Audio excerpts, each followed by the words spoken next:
Olá pessoal, tudo jóia? Estamos aqui em mais um encontro remoto nosso e hoje vamos começar uma segunda parte aí da disciplina, que é a introdução à decidibilidade, tá? Então, vimos aí várias consequências aí do uso da máquina de Turing, vimos as suas variantes,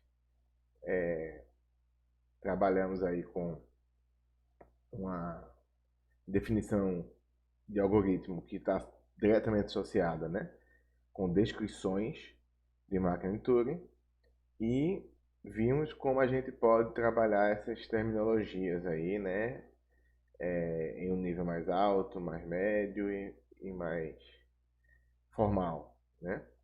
E aí agora assim o conhecimento básico sobre máquina de Turing para poder a gente pensar algumas coisas mais à frente aí sobre elas, tá bom? E uma das áreas da teoria da computação, né, é a teoria da computabilidade. A gente vai ver uma parte dela, né, a partir de agora, que é a decidibilidade. Tá joia? A gente vai ver o porquê é importante estudar essa área, tá bom? Mas antes disso, tá? Como sempre, eu começo com uma frase, tá? E essa frase é uma frase do Napoleão Bonaparte. Ele diz que nada é mais difícil e, portanto, tão precioso do que ser capaz de decidir, né? A liberdade é um dos anseios aí da humanidade. Muito sangue já foi derramado para que as pessoas fossem livres. Muitas vidas foram dedicadas em prol da liberdade. Mas se tem uma coisa muito difícil é você tomar decisão. Embora você queira ter a liberdade de tomá-la, tomar decisão não é algo fácil, é algo bastante difícil. Então tá aí uma frase do imperador francês que deve ter tomado muitas decisões, algumas possivelmente nem tão boas assim, e algumas trazendo consequências bastante desastrosas aí. Possivelmente, a fonte aí dessa frase pode ser visto aí dos impactos que uma decisão pode ter, tanto para o bem quanto para o mal, tanto positivamente quanto negativamente.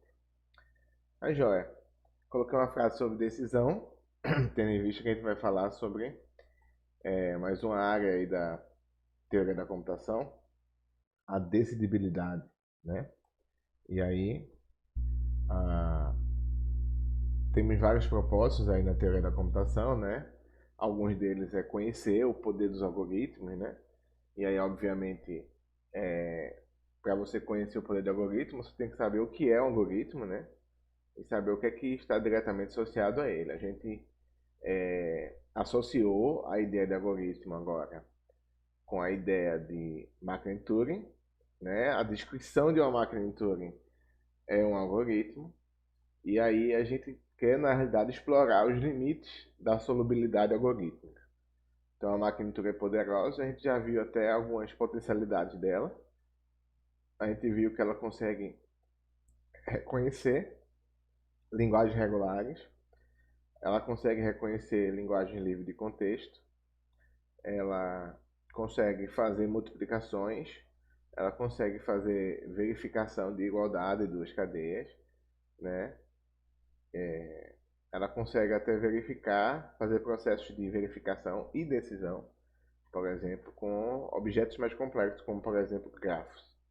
Tá bem, na verdade, qualquer cadeia que você mandar para ela, você pode trabalhar em um certo nível essas cadeias e conseguir processá-las e dar uma gama de respostas aí que no caso da aula passada, né, a gente apresentou aqui a questão sobre se um grafo é ou não conexo, né? E aí tem vários outros problemas, né? Em outros cenários tão interessantes quanto, ou bem mais interessantes, em que a máquina de Turing consegue ser útil, tá joia? Mas o interessante e um dos poderes aí da disciplina de teoria da computação, né? É a gente identificar os algoritmos insolúveis, né? Ou identificar problemas insolúveis, tá? Para aquele dado modelo computacional. No nosso caso específico, vamos olhar aqui para a máquina de Turing, que é o nosso modelo de computação mais robusto, formalmente falando, e mais próximo do mundo real que a gente tem, tá bom? Bom, por que devemos estudar insolubilidade? Isso não seria uma perda de tempo, tá? Então, a princípio, essa pergunta pode surgir, né? Você fala assim, Esdras, estou preocupado em fazer coisas e não o que não pode ser feito. Isso é bobagem, né? Não é para estar estudando isso. Tipo assim, por que você não pode fazer um prédio? Ou quando você não pode fazer o prédio? Essa pergunta é interessante. Não quero estudar isso. Quero poder fazer prédios, tá? Ah, bom, aparentemente se você pensa desse jeito, eu não sei se você pensa, mas se você pensa dessa forma, aparentemente a sua fala não é tão errada assim, né? É bastante interessante, né? Porque dá a sensação de que somente numa perspectiva propositiva, quando você propõe coisas, constrói coisas, é que você na realidade contribui com algo, né? Então, fazer um prédio é muito mais importante do que pensar nos cenários em que ele não pode ser feito, tá? Bom, se você pensa dessa forma, eu quero tentar desconstruir essa ideia com você aqui, tá? De que pensar sobre a não coisa pode ser tão importante quanto pensar sobre a coisa, né? E quando você, por exemplo, pensa nas condições, né, do porquê você não fazer uma coisa, quando você fizer essa coisa, a chance de você fazê-la com melhor propriedade aumenta. Vou dar um exemplo bem simples, tá? Quando você constrói uma casa, por exemplo, tá? O mais sensato é você fazer um planejamento. É você, na realidade, arquitetá-la, né? Fazer uma planta, estruturar, tentar prever alguns tipos de coisa, tá? E aí, entre essas previsões, também é importante você prever cenários em que a casa não será construída. Tipo, por exemplo, você está fazendo uma casa e você fala, estamos próximos do período de chuvas. Se você fizer uma casa, né, ou iniciar uma construção num período bastante chuvoso, pode ser que isso afete aí a sua obra, a sua construção.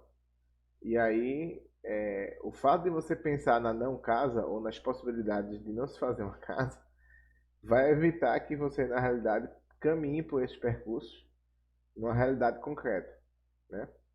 Pensar em coisas ruins, em cenários teóricos, ajuda você, na realidade, a evitá-los ou até compreender o porquê essas coisas não acontecem nesses cenários, tá? Então, quando você admite a possibilidade de uma coisa não ser feita, deve existir causas, deve existir motivos que apontam para isso. Então, com certeza, sua compreensão sobre o problema melhora, aumenta, amplia.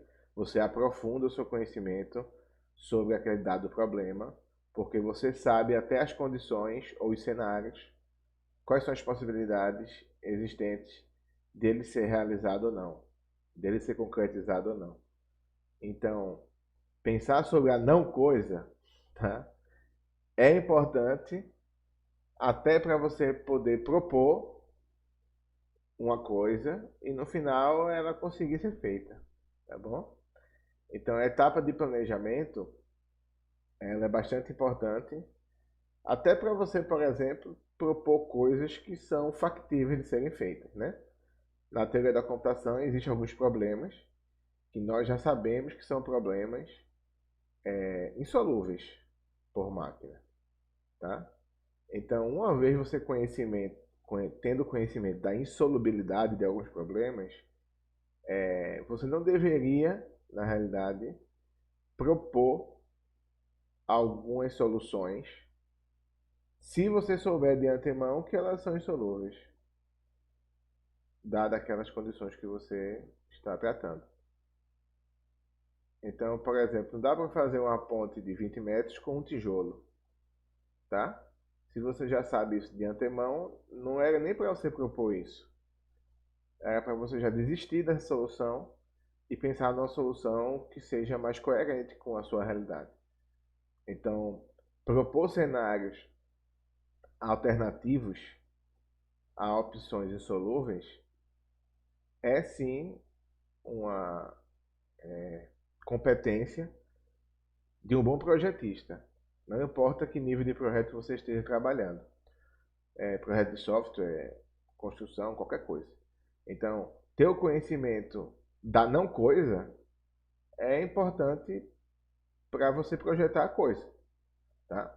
Então, mesmo se você só trabalhar nessa perspectiva propositiva da construção da coisa, conseguir propor coisas implica também na ideia de que você conhece cenários em que a coisa não pode ser feita e você vai ter que fugir disso, né, se você quer, na realidade, ter sucesso na construção de algumas coisas. Esse é um ponto que eu acho que é importante, que é necessário ter em vista. Tá? Bom, outro ponto que tem, que eu acho importante, né, é esse ponto que fala sobre o relaxamento dos requisitos. Tá? Que é o seguinte, uma vez que você compreende, né, que uma, uma, um problema ele é insolúvel, ele pode ser insolúvel dadas as condições que você tem. Então, por exemplo, eu tenho um tijolo e tenho um rio que de margem a margem aí dá 20 metros. Bom, ele é insolúvel, não dá para construir uma ponte aí com um tijolo e esse rio, tá? E aí o que é que você pode fazer? Pode fazer o seguinte, ó.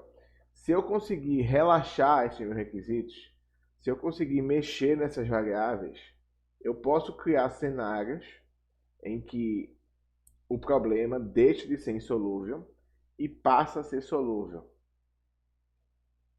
Por exemplo, estou colocando um cenário bem simples aqui, um cenário de um rio com tijolos, tá?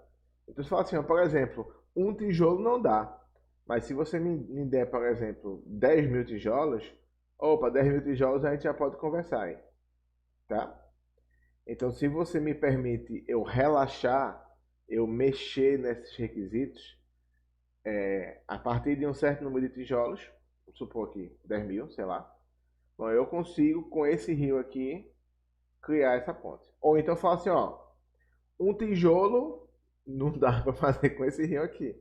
Dá para fazer com o corregozinho que corre na frente da minha calçada. Lá eu coloco um tijolo lá e ele consegue servir de ponte aí de um lado, né, da calçada pro chão lá, pra pista, tá? Se você consegue mexer nessas variáveis, você relaxa os seus requisitos e você consegue até compreender melhor o problema vendo, à medida que você mexe nesses requisitos, nessas condições, né, nos determinantes que afetam o seu problema, você vai conseguir perceber o porquê ele é insolúvel de uma maneira mais profunda.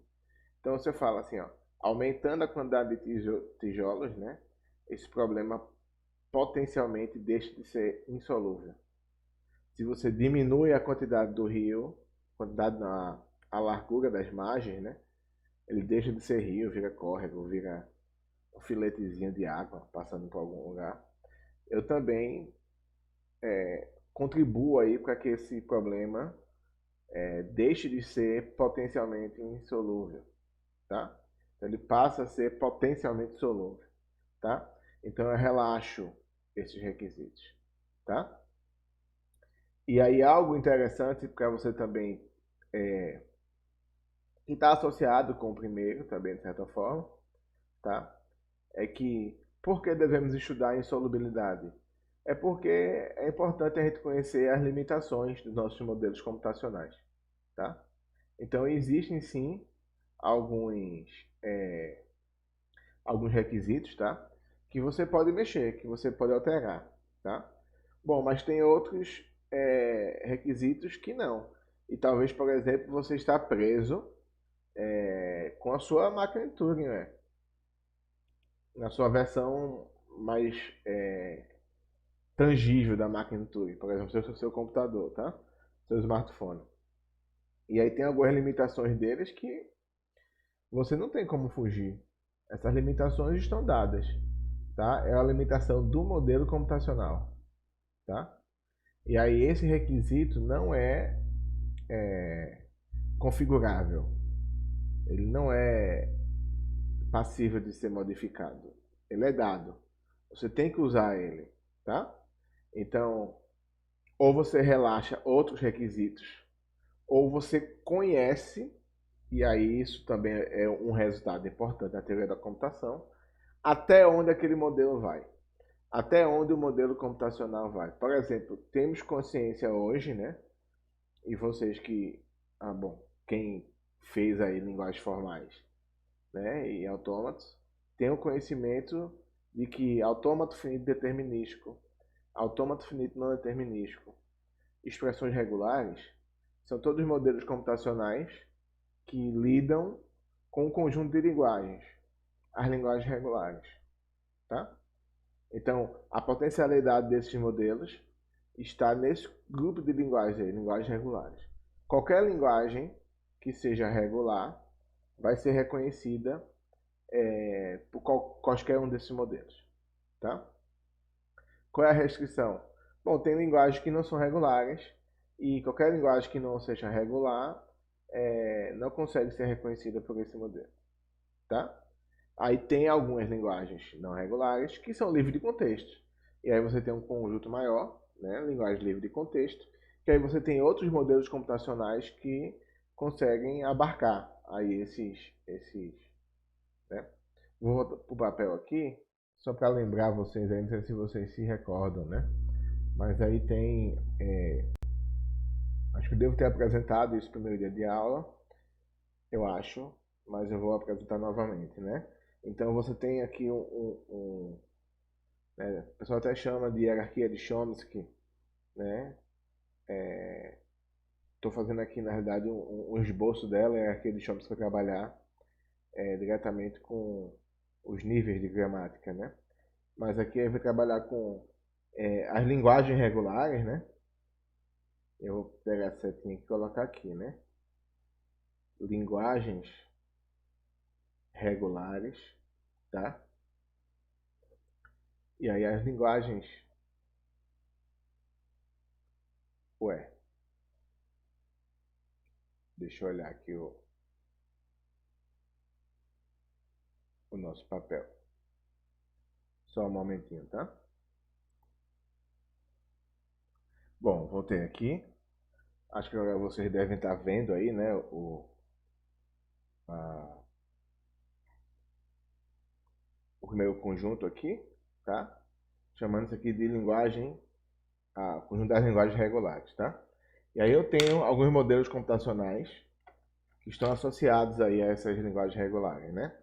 Como eu falei, autômato finito determinístico, autômato finito não determinístico e expressões regulares, tá?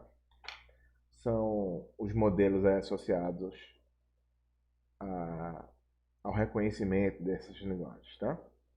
E aí eu tenho um outro conjunto aqui, tá?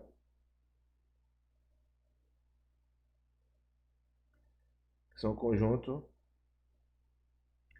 das linguagens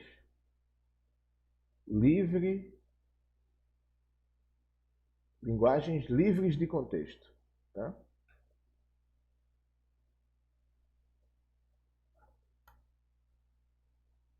E aí a quem são associados esses modelos? Aqui, gramática livre de contexto, autômato compilha, tá? Joinha. Então, as gramáticas livres de contexto, autômato compilha, reconhecem as linguagens livres de contexto, que inclui também as linguagens regulares, tá? Esse é um ponto importante. Aí a gente tem aqui, na realidade, Agora, 2 anéis a mais aqui, tá? Tá?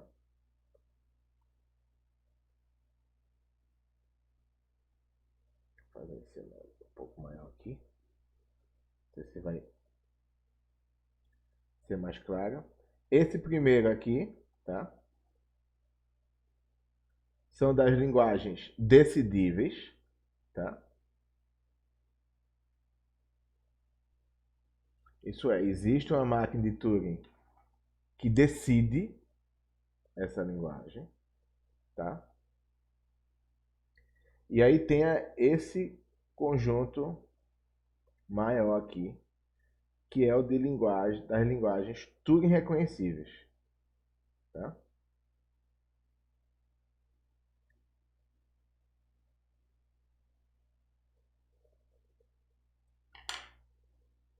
Tá?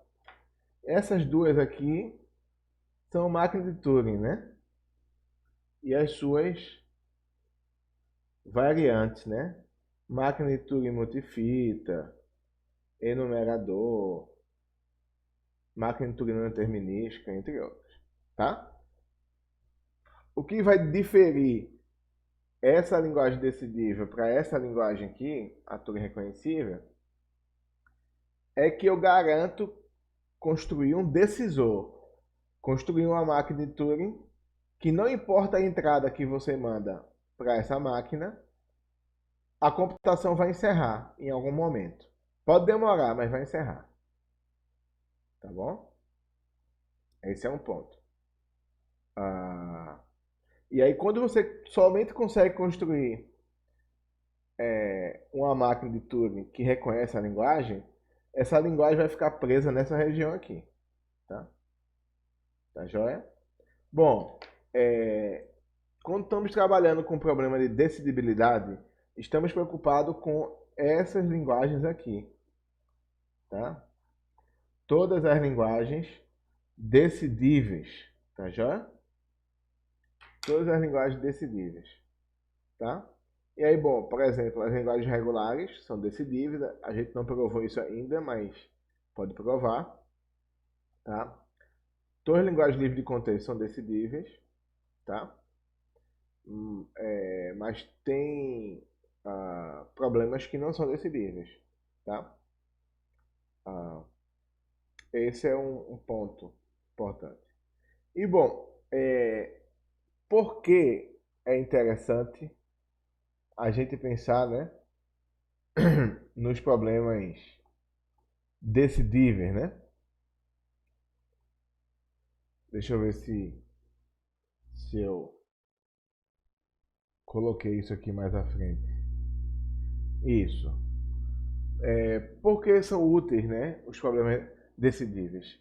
Bom, aqui é o seguinte, você espera, na realidade, que para toda entrada que o usuário mandar para o seu sistema, você espera bem, na verdade, que ele dê uma resposta. Pode ser uma resposta, você fez uma coisa errada, volte. Ou pode ser algo que ele processe e diga, cadastro realizado com sucesso, ou login realizado, ou tá aqui sua página que você acessou, ou coisa do tipo. Mas o natural é que a cada entrada que o usuário manda, ou que o seu software recebe, que pode ser na realidade que você use o software como uma subrotina, né, de um outro software, você espera na realidade que essa computação termine, tá? Tem alguns cenários que isso não é verdade. Então, por exemplo, se alguém está tentando invadir o seu sistema, é natural que você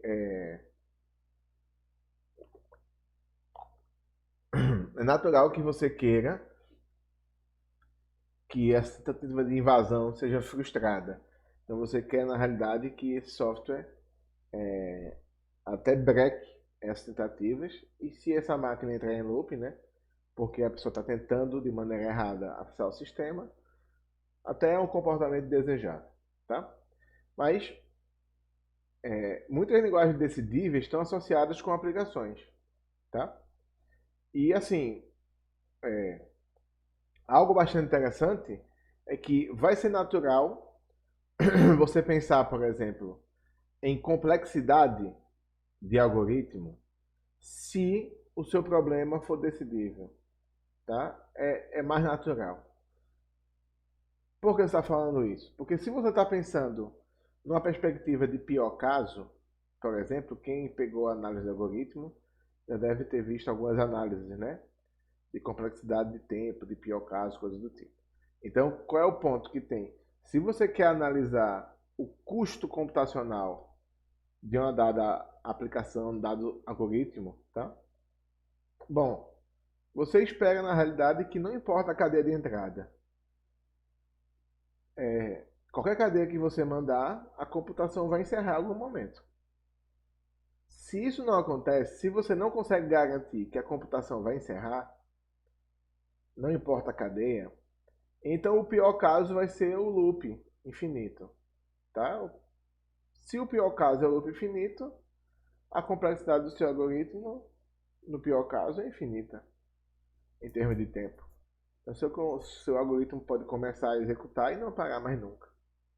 Então, assim, a decidibilidade do seu algoritmo é desejável até pensando numa análise de pior caso, por exemplo, em relação ao tempo, tá? Então é muito desejável que não importa a entrada que você mande, a computação vai encerrar. No pior caso, vai levar qual tempo? Pronto. A gente pode pensar. Mas se você admite o loop como possibilidade, se sua máquina não é uma máquina decisora, como é que você faz uma análise de complexidade? De tempo, por exemplo. Tá? Pode até fazer uma análise de complexidade de espaço, né? Porque você pode prever aí o consumo do espaço, né? De outra forma. Mas de tempo, você fica preso, né? A esse tipo de situação. Então, é muito possível que você deseje criar decisores e não criar apenas reconhecedores, tá? Existe um campo de aplicação muito grande aí para decisores, tá? Então é uma característica bastante importante que a sua máquina seja decisora. Tem contextos que isso não é tão crítico, né? Mas acredito que se você está pensando aí em análise, por exemplo, da complexidade do tempo, e se você quer restringir isso, né? Análise de pior caso, principalmente, então tem que sair do infinito, né? Tem que sair do infinito. Então são problemas interessantes, tá? O outro ponto que tem é que algumas linguagens que são aparentemente triviais não são decidíveis, tá? Então alguns problemas que você aparentemente ia conseguir construir um algoritmo que parasse, não importa qual seja a entrada, não são decidíveis, tá? E a gente vai fazer um percurso aqui, né, de agora em diante, de alguns problemas, né? E aí para a gente sempre a ideia de problema está associado com a linguagem, que é um problema computacional para a gente. A gente olha para um problema na perspectiva de encontrar uma linguagem e tentar construir uma máquina, que nesse caso específico, de agora em diante, né, a gente vai tentar criar máquinas que decidem esses problemas. Decisões, tá?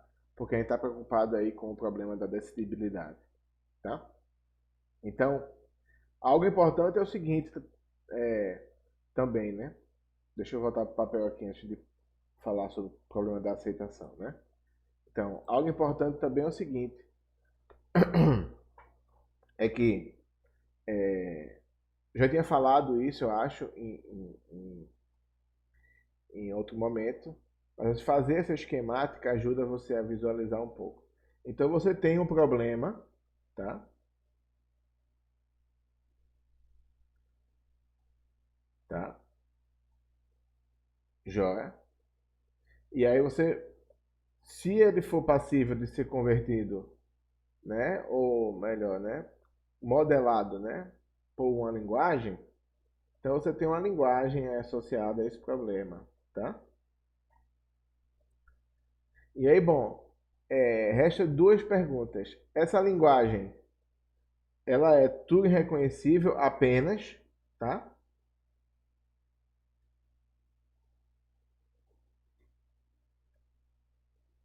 ou ela é decidível? Tá?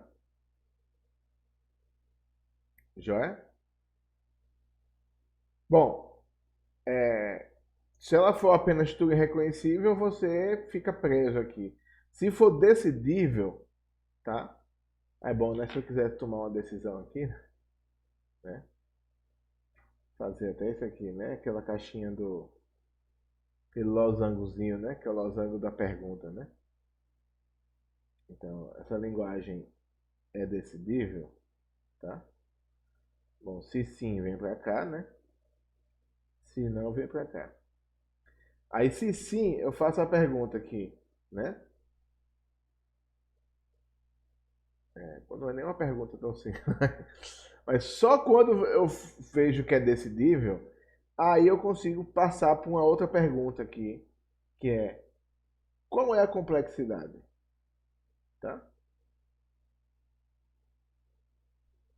Então, esse passo aqui, o passo da decidibilidade, é um passo importante para você fazer a pergunta sobre complexidade, principalmente de tempo. A de espaço, você não necessariamente vai estar preso à decidibilidade, mas de tempo,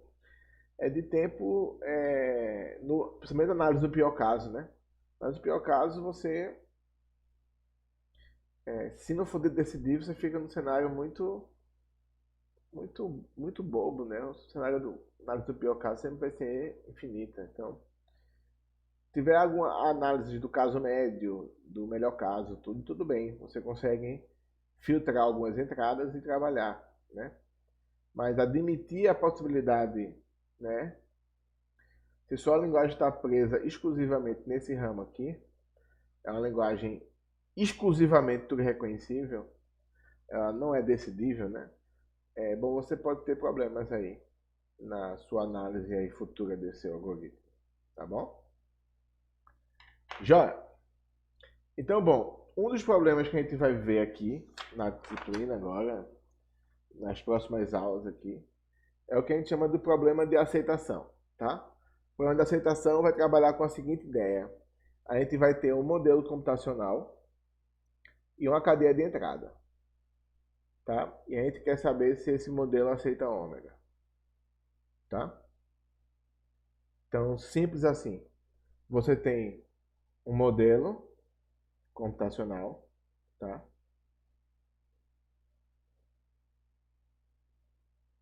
E você tem uma cadeia de entrada.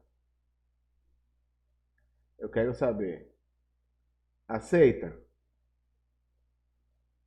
Bom, essa é a pergunta, tá? Esse modelo computacional aceita ômega,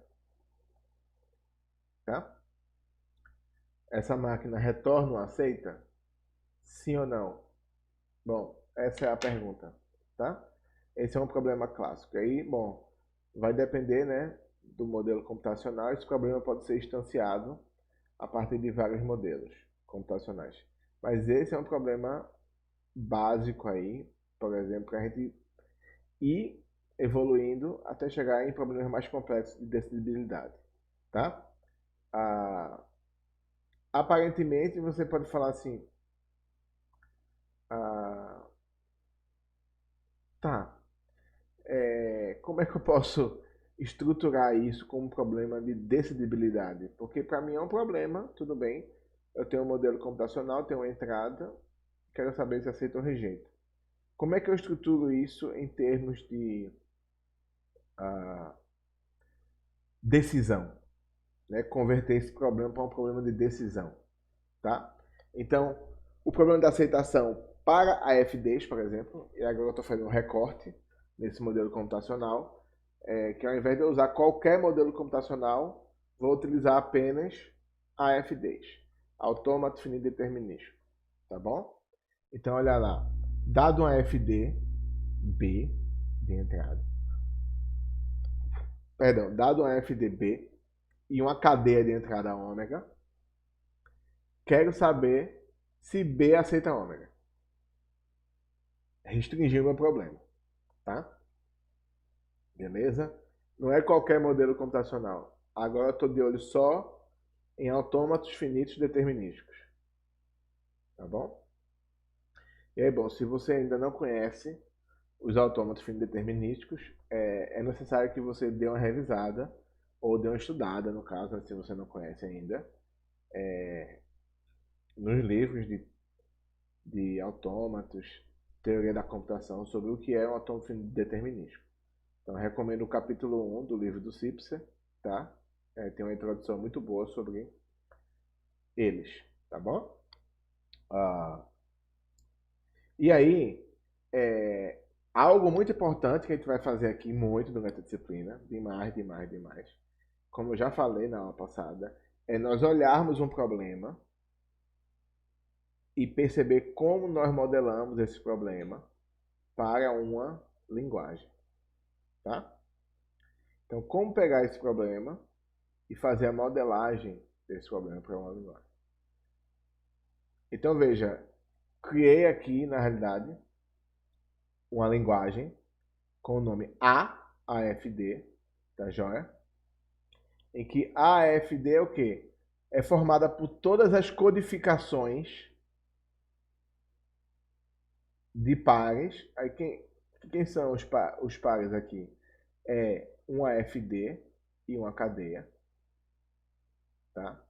E essas codificações, né, AFD cadeia, são membros da linguagem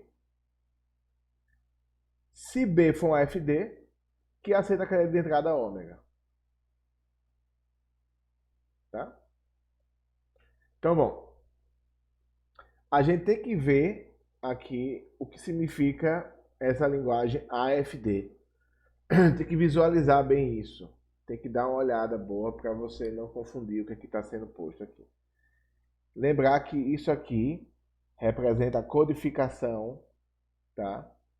Codificação desses dois elementos aqui, de uma AFD e uma cadeia.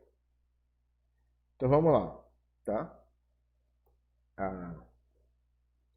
Então, a bem da verdade aqui, o meu modelo agora vai ser um AFD, tá? Beleza. E aí, o que é que eu vou fazer? Eu quero tentar mostrar para vocês exemplos de membros da linguagem AFD. Então, bora lá. Bom, eu tenho uma linguagem aqui, AFD, que é uma linguagem que representa o problema de aceitação, por isso tem esse A aqui, para um modelo computacional específico, que é a AFD. Tá bom? E aí eu vou criar um dado autômato, vou chamar esse autômato de M, tá? AFD, tá joia? E... Bom, deixa eu ver aqui. Todas as cadeias são formadas por zero no alfabeto binário, tá bom? O alfabeto aqui em questão é 0 e 1, tá joia? E aí eu vou fazer o seguinte, ó. Só formada por zero. Então, enquanto tiver zero, você aceita, tá? Incluindo a cadeia vazia, tá? Aqui na realidade a linguagem LDM é 0 estrela, tá bom? A cadeia vazia também é membro aqui, né? Dessa linguagem. Então eu tenho, faço esse laço aqui. E aí, bom, nem precisa de 3 estados, né? Nem precisa. Eu só com 2 eu já resolvo, né? Se ele tiver 1, ele vem pra cá. Se ele tiver 0 ou 1, ele fica preso aqui. Aqui é o que eu costumo chamar de estado de fuga, né? Eu vou até desprezar esse estado aqui. Não precisa, tá? Poderia tê-lo também. Só teria que garantir as transições. Mas com 2 estados é suficiente para representar o 0 estrela, tá bom? Então, enquanto for 0, ele fica aqui. Se ele leu um símbolo 1, ele vem para cá e ele fica preso nesse estado aqui. Bom, essa aqui é a máquina M, tá? Bom, a minha linguagem é zero estrela, tá bom? Então, se o meu ômega for 000, tá? Se eu for rodar M com a entrada ômega, o que vai acontecer?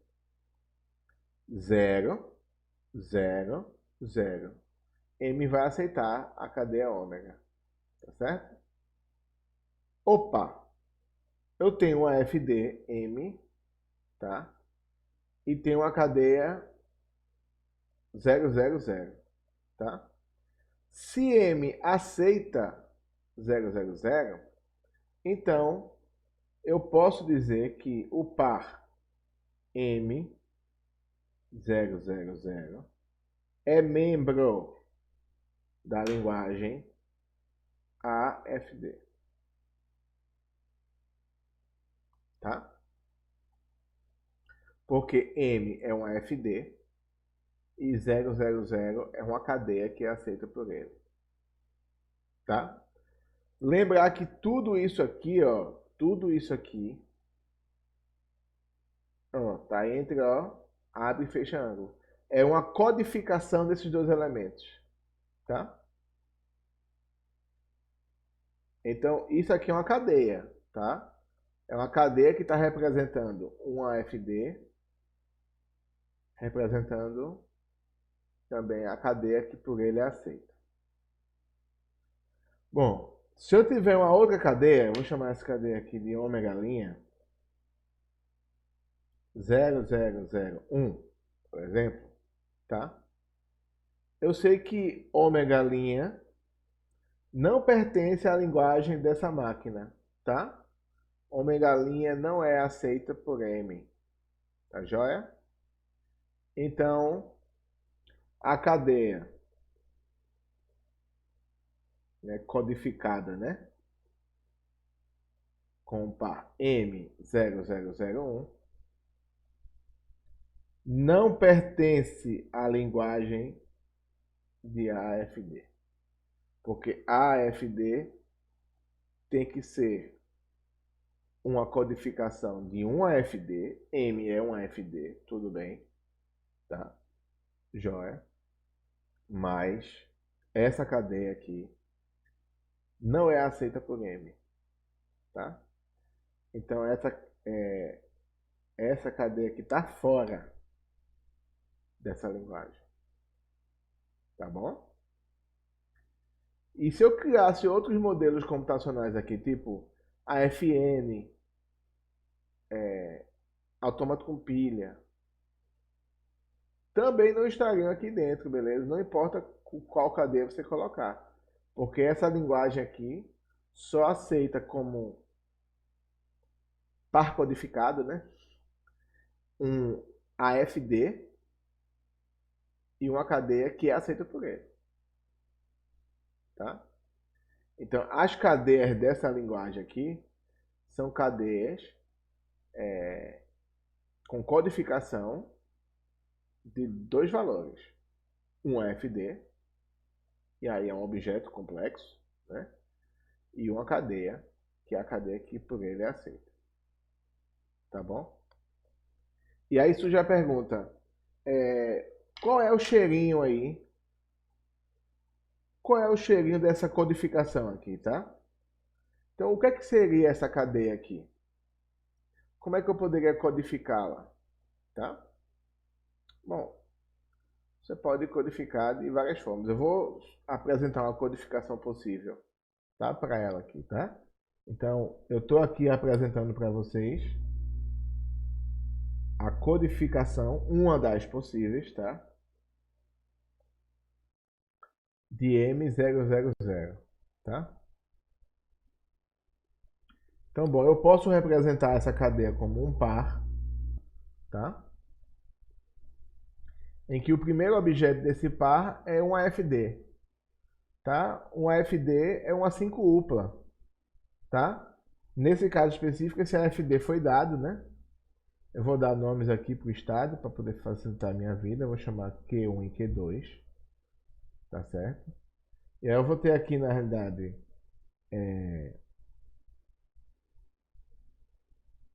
nesse momento aqui exato, eu vou começar a representar aqui, tá?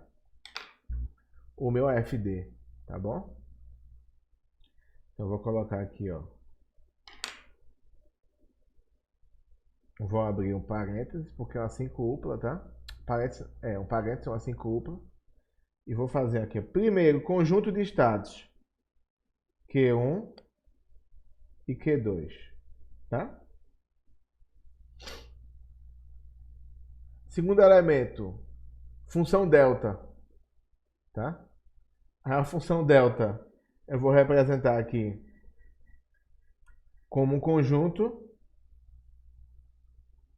tá? De duplas. O que acontece aqui em função delta? Se eu tiver em Q1 e ler o zero, eu vou para onde? Tá?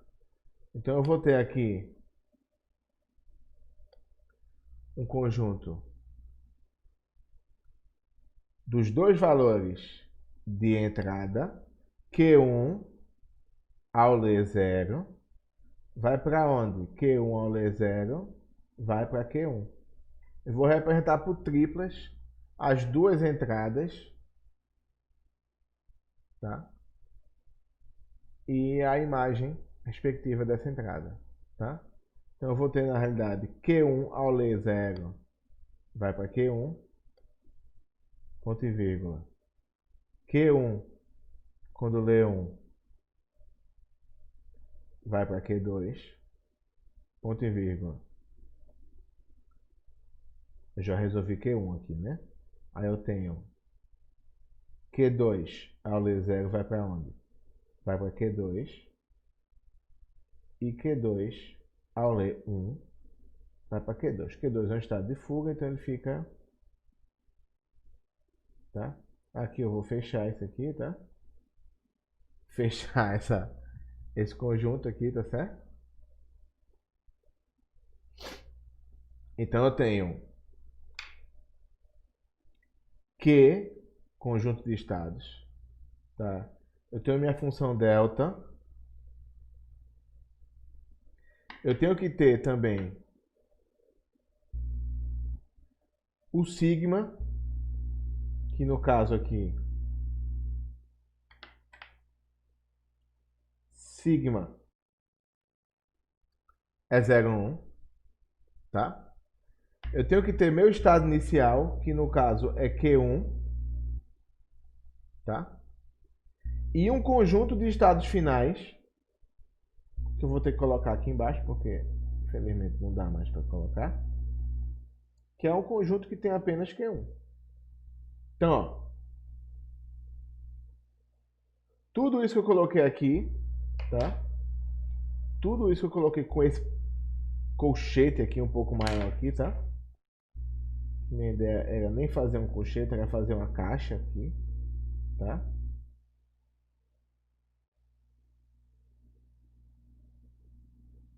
Tudo isso aqui é a representação da minha máquina M. Tá joia? Eu consigo codificar M através dos seus 5 elementos, tá? Formato texto, tá ok? Estou representando essa máquina aqui, ó, no formato texto.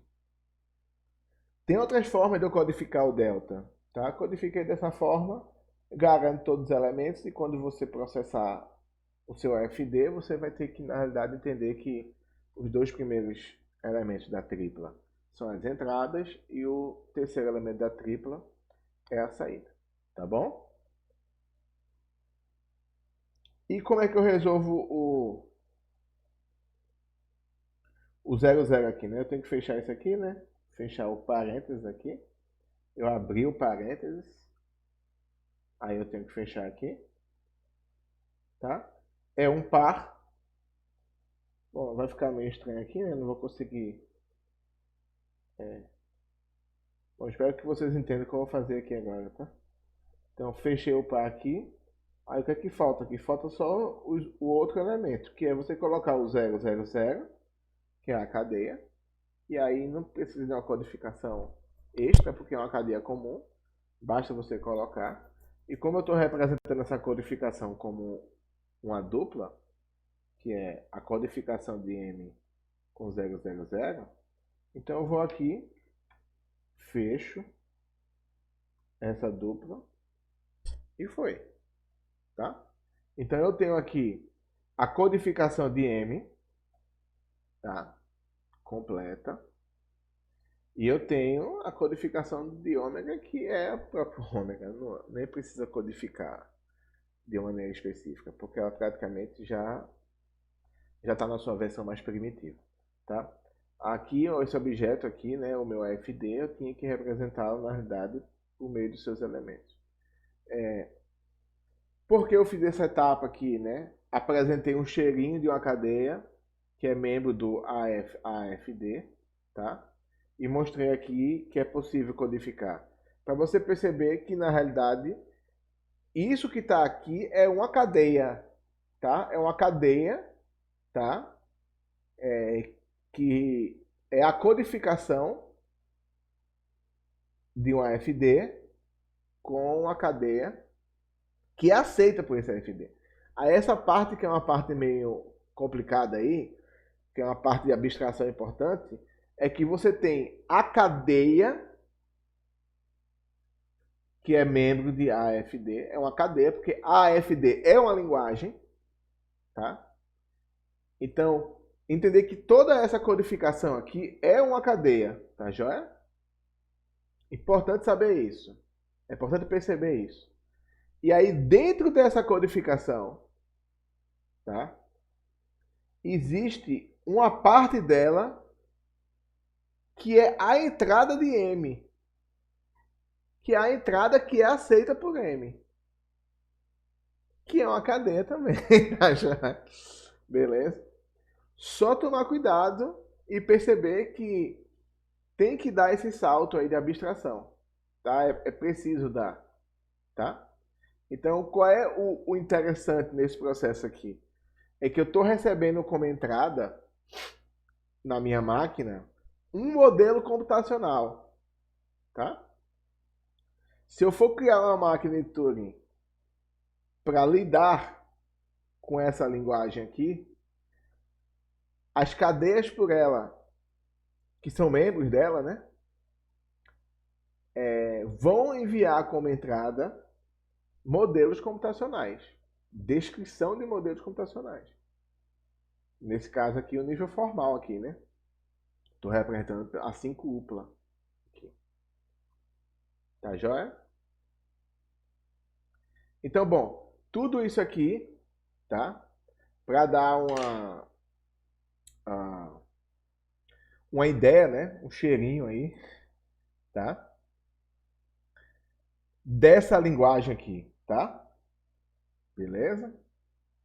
Então, a linguagem que representa esse problema de aceitação para AFDs é a AFD. Tem cadeias, tá? E essas cadeias aqui são codificações de AFD com ômegas. E esse ômega em específico é a cadeia que é aceita por esse AFD. Tá joia? Bom,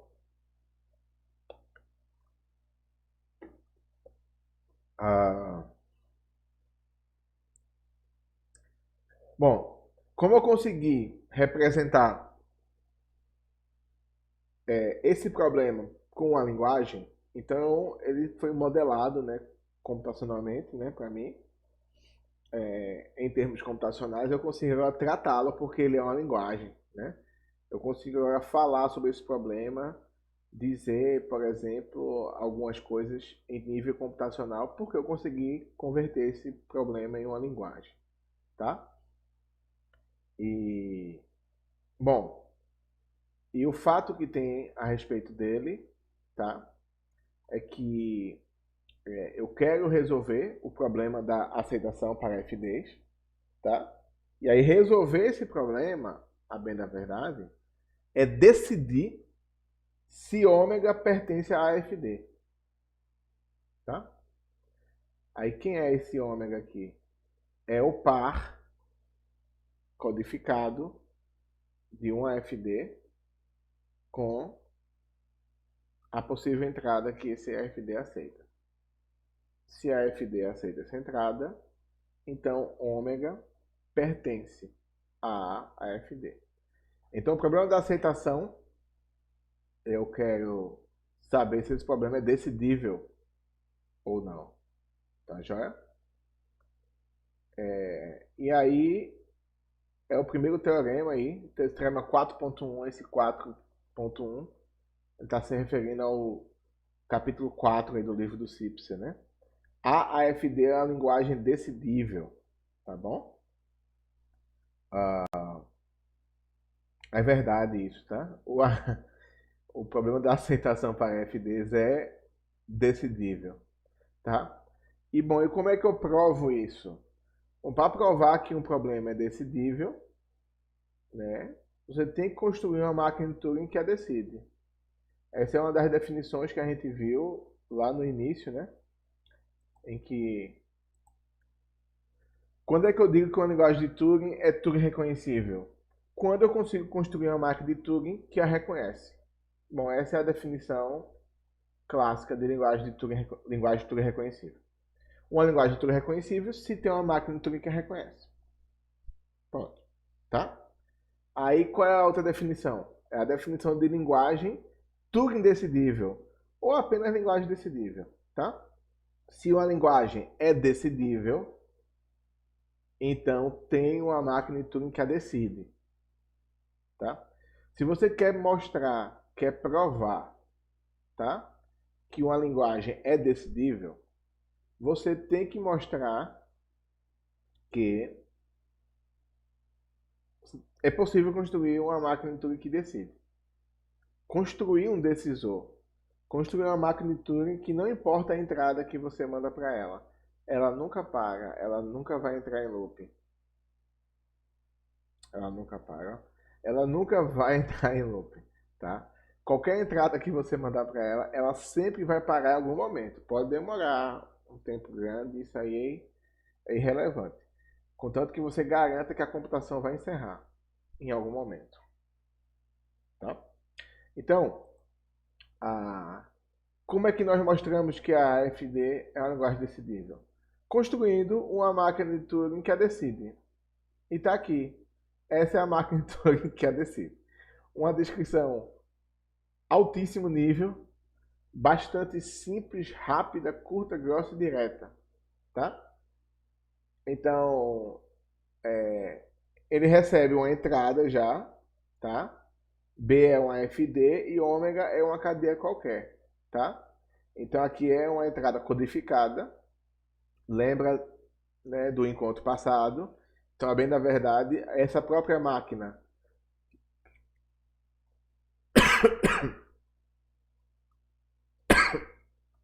nos bastidores, né? Desculpa, tá? Nos bastidores, ela está filtrando essa entrada, beleza? Então, ela está tirando todas aquelas cadeias que não são codificações válidas desse tipo, tá? E só está recebendo entradas desse tipo, tá bom? E aí, você pega aqui e faz esse passo aqui, que aparentemente é um passo mágico, tá? Simule B sobre a entrada ômega, tá? E aí você fala, mas como assim simular B sobre a entrada ômega? A primeira pergunta natural que você tem que fazer é a seguinte: é possível simular um AFD, um autômato fino determinístico, numa máquina de Turing? Dá para simular o comportamento dele numa máquina de Turing? Tá? Bom, a pergunta é sim, e eu vou apresentar uma forma aqui de você simular isso, tá? Então, se você entende que é possível simular, esse passo aqui não é mágico, esse passo aqui é verdadeiro, é possível, tá? Então, é preciso que você veja que é possível, tá? Essa descrição em alto nível da máquina de Turing aqui ela é legítima, porque esse passo 1 é legítimo. Esse passo 1 é possível. É possível converter para o nível mais abaixo, tá? E se você estiver convencido que dá para simular esse AFD sobre a entrada ômega, então você não vai achar estranha essa descrição de alto nível. Mas é uma descrição bem de alto nível. Ele vai admitir que você entende que a simulação é possível. Tá bom? Então vamos supor que é possível, a gente vai ver essa simulação agora, né? Ver como é que é possível ser feito. Eu vou mostrar um esquema aqui, através de uma máquina de Turing de multifita, né? Se a simulação termina em um estado de aceitação, você aceita. Se não, você rejeita. Tá bom? Aqui vocês vão começar a perceber, de agora em diante, como a gente vai trabalhar em vários momentos com a simulação de modelos computacionais em cima da máquina de Turing. Vocês vão perceber duas coisas acontecendo, né?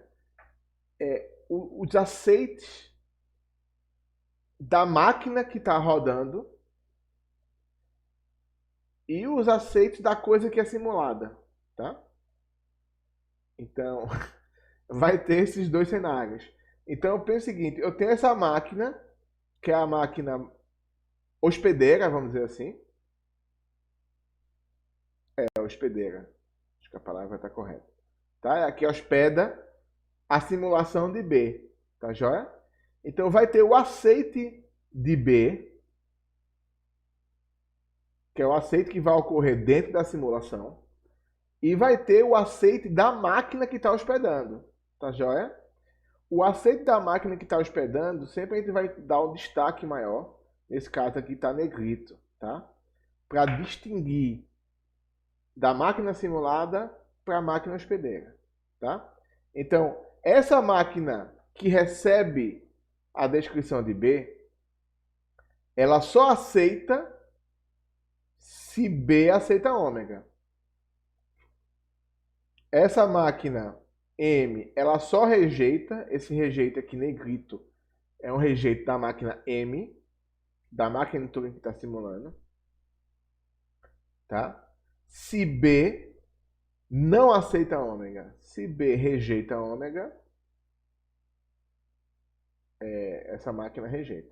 Bom, como a gente está falando de AFD, o AFD sempre, depois que encerrar a sua computação, e a computação de um AFD sempre encerra, tá? É importante ressaltar isso, porque um autômato finito determinístico, o que é que ele vai fazer? Ele vai ler toda a cadeia de entrada sempre. A cadeia de entrada é finita, pela própria definição de cadeia, tá? Então, em um número finito de passos, vai encerrar essa computação. E aí, no final dessa leitura, você vai verificar se você está no estado simples ou no estado final. Se tiver no estado simples, rejeita. Se tiver no estado final, você aceita. Então, no número finito de passos, isso vai acontecer. A bem da verdade, vai ser proporcional ao tamanho da cadeia. N mais 1, N passos, né? Vai ser na ordem de N passos a sua computação. E no final, você vai aceitar se o estado for um estado final, ou você vai rejeitar se não for um estado final. Então, assim, se a simulação for possível, porque eu acho que essa é a única figuinha que pode estar na cabeça de você, sua cabeça, né? Bom, é razoável. Se você consegue simular de fato aí, né, numa máquina de Turing, esse AFD, tudo bem, tranquilo, consigo perceber, né? Dá para perceber essa ideia, tá? Bom, vamos visualizar essa simulação, tá? É preciso que você esteja tranquilo e à vontade aí para perceber que é possível simular. É possível simular um AFD, por exemplo, numa máquina de Turing, tá? Bom, eu vou passar para vocês essa ideia, tá? Indo para uma máquina de Turing multifita, tá? Fica mais fácil de a gente perceber, né? E aí, bom, estando a máquina de Turing multifita, você consegue convertê-la, né, na máquina de Turing simples e estamos em casa, tá? Sem problema. Então, vamos lá. Eu posso criar uma máquina de Turing multifita, tá? Então, estou representando aqui, né? O meu estado, né? Atual, tá? E aí eu vou ter aqui as minhas fitas, tá? Tá? Na fita 1, eu vou colocar a minha cadeia de entrada, beleza?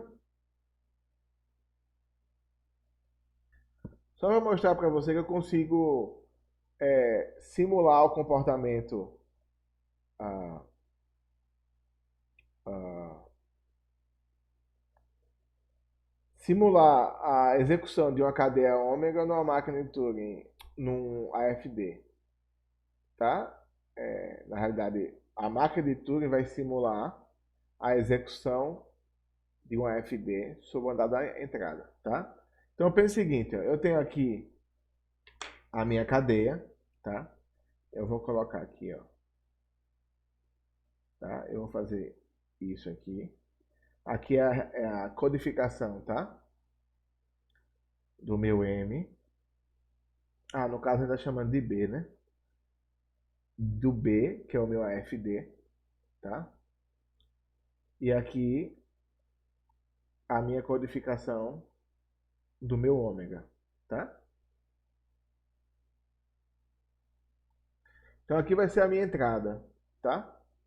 Joia? É uma cadeia, beleza? Vai ter a codificação do meu AFD, vai ter o próprio ômega em si, e aqui eu tenho a minha cadeia.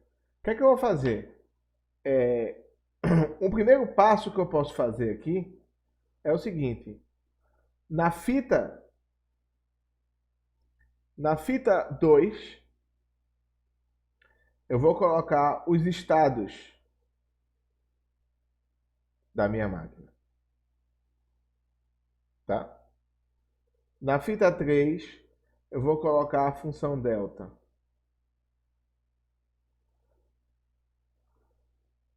Tá? Na fita 4,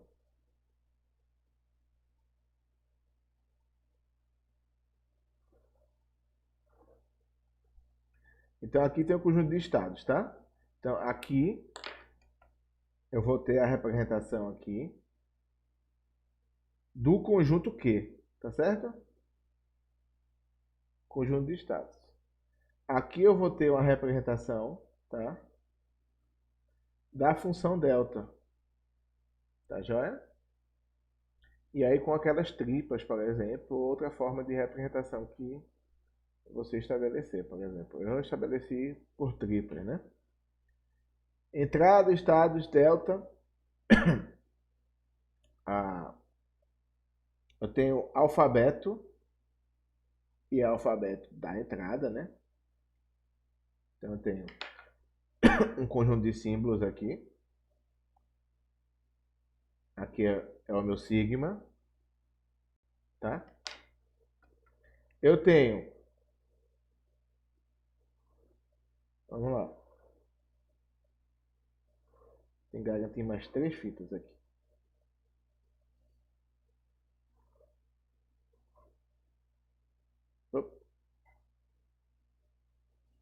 Então eu tenho aqui. Essa não é a única forma de você representar, tá?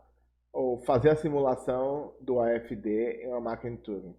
Eu estou apresentando uma forma possível, tá? Mas acho que é uma forma didática de apresentar, tá? Então eu tenho aqui alfabeto, eu tenho aqui o estado inicial, tá? E é o meu estado inicial aqui, tá? Sei lá, Q0, tá bom? Tem um conjunto de estados finais, tá?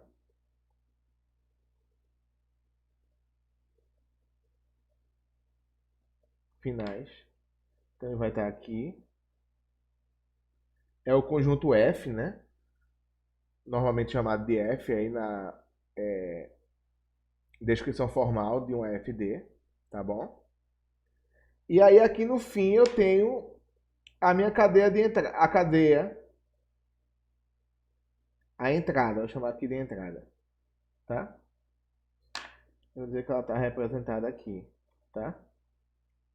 E esse aqui é o meu ômega, esse ômega aqui, tá? Então, olha o que eu estou fazendo. Eu estou com 1, 2, 3, 4, 5, 6, 7. Eu tenho uma máquina de Turing de 7 fitas, em que quando eu começo ela, a configuração inicial dela, ela vai receber essa cadeia de entrada, que se tiver no formato correto, na codificação correta, né? Ou se não tiver, ela vai rejeitar. Então tem que ter uma etapa para isso. Mas se tiver na codificação correta, tá? Ó, você vai ter uma codificação de B e vai ter o seu ômega. Lembrar que B é um FD. Se B é um FD, ele é uma 5 upla, tá? Em que vai ter os 5 elementos. Essa codificação vai estar aqui dentro, tá? Então eu vou ter um conjunto de estados que eu posso copiar e jogar aqui na fita 2. Eu tenho um alfabeto de entrada que eu posso jogar na fita. Ah, perdão, eu pulei aqui, né? Eu mudei a ordem aqui, tá? Eu tenho uma função delta que eu posso jogar na fita 3, tá? A minha ideia é fazer na ordem aqui, eu só comi bola. Não vai afetar profundamente a computação não, mas seria mais didático se fosse na ordem, mas enfim, né? Então a função delta, eu copio todas as triplas aqui. O alfabeto de entrada vem para cá, o estado inicial e o conjunto de estados finais, tá bom? E o ômega, que supostamente tem que ser aceito, né, por B. Se for aceito, essa máquina aceita, né, a máquina maior. Se não, você rejeita. Tem que estar aqui, ó. E aí como é que é a brincadeira? Bom, a brincadeira é o seguinte, aqui tem o ômega, tá? A cabeça da fita tá aqui, beleza? E aí você vai fazer sempre essa brincadeira aqui. Você vai estar em cima da entrada e você quer saber assim, o que é que acontece quando eu leio o símbolo 0? Qual é o meu estado atual? Tá? Então você pode pegar no conjunto de estados aqui, ó, já colocar a cabeça em cima do seu estado inicial. Quem é o seu estado inicial? Você procura. Q0. Então põe a cabeça aqui, ó, em cima do seu estado inicial, tá? E aí pergunta: tô aqui na cadeia, na fita 7, lendo a cadeia de entrada. Li um símbolo. O que acontece quando eu ler esse símbolo e estar nesse estado? Eu vou para qual estado? Aí como é que você verifica isso? Na fita que tem a função delta. Você vai verificar qual é a tripla que tem esse estado e esse símbolo.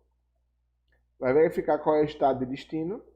Verificou o estado de destino, você move a cabeça para o estado de destino, move a cabeça da entrada para a direita para ler o próximo símbolo. E assim você faz. Você vai fazer isso, vai fazer. E aí você vai fazer isso até chegar no símbolo branco. Leu o símbolo branco aqui? Leu. Então você verifica, tá? Se o estado atual, que a cabeça está na fita 2, está presente nos estados finais aqui. Se tiver, a máquina mãe aceita, tá? Se não tiver, a máquina mãe rejeita. Beleza? Eu estou simulando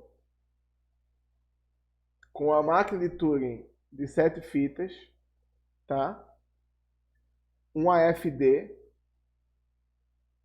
processando uma cadeia. Tá joia? a complicação que dá na cabeça é um pouco essa, assim, de você ver que tem uma máquina, né, hospedeira aí, né, e ela tá simulando aí em cima dela, tá, uma outra máquina. Nesse caso específico, eu tenho uma máquina Turing aqui embaixo, né, tá, e em cima você tem um AFD sendo simulado, tá bom? É possível, se eu consigo fazer isso com 7 fitas, dá para converter isso para uma única fita e é tudo reconhecível isso aqui, tá? Beleza? Ah. Então, ó, é importante você perceber que simular B sobre a entrada ômega é possível. Não estou roubando no jogo, tá? Esse passo de alto nível aqui é possível ser feito. É muito simples colocar simule B sobre a entrada ômega, né? Fala, poxa, que alto nível, né? Mas é um alto nível possível, tá? Não estou roubando no jogo, tá bom? Importante que você perceba isso, tá joia? Então, é um alto nível legítimo. Eu garanto que essa máquina que eu estou descrevendo, ela é legítima, tá? Então, bom, eu apresentei aqui já em mais detalhes esse slide aí que eu coloquei agora, tá? Mas a entrada B ômega, né, representa um FD e uma cadeia. E aí, assim, uma representação razoável de B seria uma lista de seus cinco componentes, né? E essa lista você pode fazer,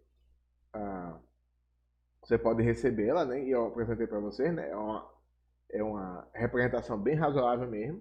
Que você vai para a definição formal, lista, aquilo ali é um texto e você trata aquilo.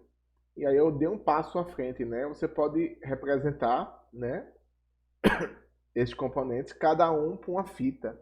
E aí esse processamento fica mais setorizado, fica até mais fácil. Né? Fica até mais fácil de gerenciar essas posições de memória e o movimento das cabeças. Tá bom? E bom, aquilo que eu já apresentei aqui de maneira visual aqui para vocês aqui na esquematização de uma máquina de Turing multifita é o que é posto aqui, né? M simula B de forma que M aceita B, e olha o aceita com o negrito aqui, né? Se B estiver em estado final. Então essa máquina, que é a máquina hospedeira, rejeita caso contrário, tá bom? Então, tá aí, esse é o primeiro problema aí que a gente vai caminhar em vários problemas de aceitação. Esse é o primeiro problema de decidibilidade que a gente vai apresentar para vocês. Vai ser um percurso de alguns problemas, tá? Mas a ideia desse percurso, ela não é uma ideia isolada, não é uma ideia etérea, fora da realidade apenas, tá? A ideia é introduzir alguns conceitos de virtualização aí, de simulação de máquinas sobre máquinas, tá? Em que a máquina hospedeira aqui é a máquina de Turing, e aí eu tenho aqui em cima aqui outros modelos computacionais. Essa construção aí, essa percepção de que a máquina de Turing consegue simular outras máquinas, né? E em breve a gente vai ver, né, cenas dos próximos capítulos, né? A máquina de Turing simulando ela mesma, isso é uma coisa bastante bastante curiosa, né? E depois vocês vão ver que na realidade não é tão fora da realidade assim. Eu vou tentar mostrar também isso para vocês, tá? Mas o caminho é esse, a gente pegar os modelos computacionais mais básicos, vocês perceberem que é possível dar esse passo, tá? E a gente ir chegando na simulação, né, em cima da máquina de Turing, de modelos mais complexos, que não são modelos aí tão primitivos, tipo AFD, AFN, coisas do tipo. A gente vai aumentando a complexidade desses modelos, da simulação desses modelos, até chegar na máquina de tudo. E ver algumas consequências aí que são consequências importantes. Um deles, por exemplo, uma dessas consequências é o problema da parada, né, que é um problema bastante importante na teoria da computação, tá? Que a gente vai ver com mais detalhes mais à frente, tá bom? Mas a aula de hoje é essa. Espero que fiquem bem, bons estudos e até a próxima, tá bom? Tchau, tchau, um abraço.